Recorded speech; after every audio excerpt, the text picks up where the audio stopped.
Timnas Indonesia akan bersua dengan Jepang di pertandingan terakhir dan kedua tim akan bentrok di kandang Jepang. Tentu saja itu tidak akan mudah bagi Timnas Indonesia untuk mendapatkan kemenangan. Walaupun Timnas Jepang di pertandingan terakhir nanti banyak menurunkan tim keduanya. Seperti inilah komentar fans Jepang. Meskipun hanya melawan pemain cadangan, aku tidak berpikir Indonesia bisa mencetak banyak gol saat bermain di kandang Jepang. Dengan kekuatan menyerang Indonesia mencetak 5 gol itu mustahil. Penguasaan bola dan pemotongan bola di lini tengah terlalu lemah. Jadi meskipun menambah jumlah pemain, mereka tetap tidak bisa menyerang dengan baik.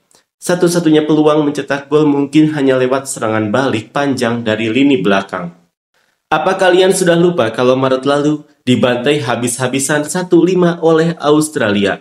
Memang masih belum jelas sejauh mana skuad kali ini bisa bersaing saat tandang ke Australia. Tapi setidaknya mereka punya kemampuan dasar yang cukup untuk melawan Australia secara seimbang, bahkan lebih. Jadi justru kemungkinan Indonesia kalah telak lebih besar. Lagi pula, Indonesia sejauh ini belum pernah mencetak lebih dari 3 gol di babak kualifikasi final ini. Di semua pertandingan mereka cuma cetak maksimal 2 gol. Tolong deh, paling tidak cetak 4 gol atau lebih di satu pertandingan dulu, baru ngomong. Mungkin karena menang di pertandingan berikutnya melawan Bahrain, makanya mereka lupa. Pada akhirnya mereka bahkan dengan semangat bilang Indonesia mengalahkan Saudi. Jadi mengalahkan Jepang yang cuma imbang lawan Saudi itu pasti gampang. Bersiaplah Jepang, kalian akan kami hajar. Timnas Indonesia tolong banget cetak gol lebih dulu dari Timnas Jepang. Aku ingin melihat Timnas Jepang yang benar-benar serius dan ngotot untuk mencetak gol. Kalau bisa cetak 2 gol lebih dulu, aku bakal lebih senang lagi. Jepang itu justru main bola lebih bagus saat sedang tertinggal ya. Kadang aku mikir, mungkin memang sifat bangsanya yang baru bisa serius kalau sudah kepepet. Indonesia, Timnas Jepang justru jauh lebih kuat kalau Kubo tidak jadi starter. Kalau main dikandangkan cuma jago lawan tim lemah, jadi nggak mungkin Raja Indonesia kalah dong. Jepang meremehkan Indonesia karena menurunkan pemain cadangan. Padahal pemain yang dipanggil kali ini pun kebanyakan adalah pemain inti di klub Eropa loh. Dari pemain keturunan Belanda di tim Indonesia, emangnya ada berapa yang benar-benar jadi pemain inti di Eropa? Apa yang dibilang meremehkan sih? Ini cuma soal mengistirahatkan pemain inti karena kelelahan sambil tetap mempersiapkan tim utama dan mencoba pemain pelapis untuk menghadapi pertandingan sebenarnya. Ganda gelandang bertahan Endo dan Kaisu benar-benar hebat. Kalau ditambah Kamada yang menjaga posisi di belakang, pusat pertahanan hampir mustahil ditembus. Yang berbahaya cuma dari sisi sayap atau serangan langsung yang nekat. Tergantung Indonesia mau bertahan rapat atau menyerang. Tapi kalau memang serius mau dapat poin, kemungkinan besar Jepang bakal menang 5-0.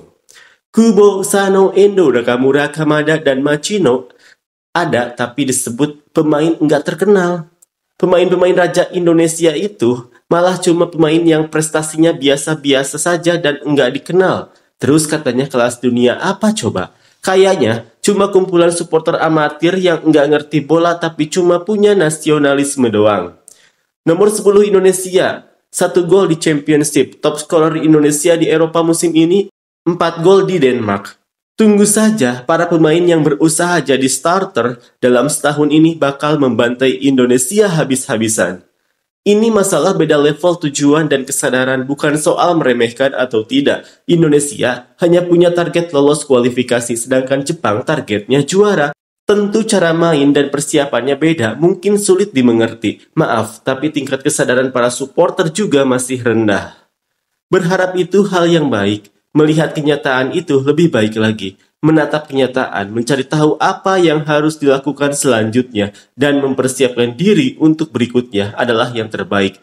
Nah, sampai sejauh mana Raja Indo akan sampai? Setidaknya Sano pasti mengerti dengan seriusnya Moriyasu memanggil dia. Bahkan melewati garis tengah pun mungkin akan sangat sulit. Karena Indonesia lebih mengutamakan serangan dan mengabaikan pertahanan, Jepang bisa berharap mencetak banyak gol meskipun hanya dengan pemain cadangan.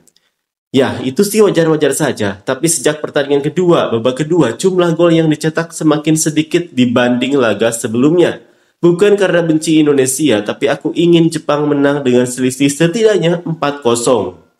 Sudah dibantai Australia, tapi kenapa masih bisa mikir bisa menang lawan Jepang yang turunkan pemain cadangan? Dengan susunan pemain ini saja sudah cukup untuk bertarung dengan baik kalau si Raja Indonesia bahkan nggak bisa menang lawan Jepang yang bukan dengan skuad terbaiknya. Ya, sekalipun lolos ke Piala Dunia, pasti kalah semua pertandingan. Selama ini, kesan saya supporter Indonesia selalu tampak marah atau dengan tatapan tajam. Tapi kali ini, karena Jepang memanggil pemain yang dianggap sudah menurun, semua orang tampak tersenyum lebar, seolah ada peluang menang. Kalau mereka benar-benar percaya bisa merebut poin dari Jepang, ya itu bagus-bagus saja. Sepertinya susunan pemain bakal banyak berubah lagi saat lawan Australia dan Indonesia. Jadi itu juga bakal seru untuk dinantikan. Tunggu sebentar. Emangnya ada pemain Indonesia yang main di level top Eropa?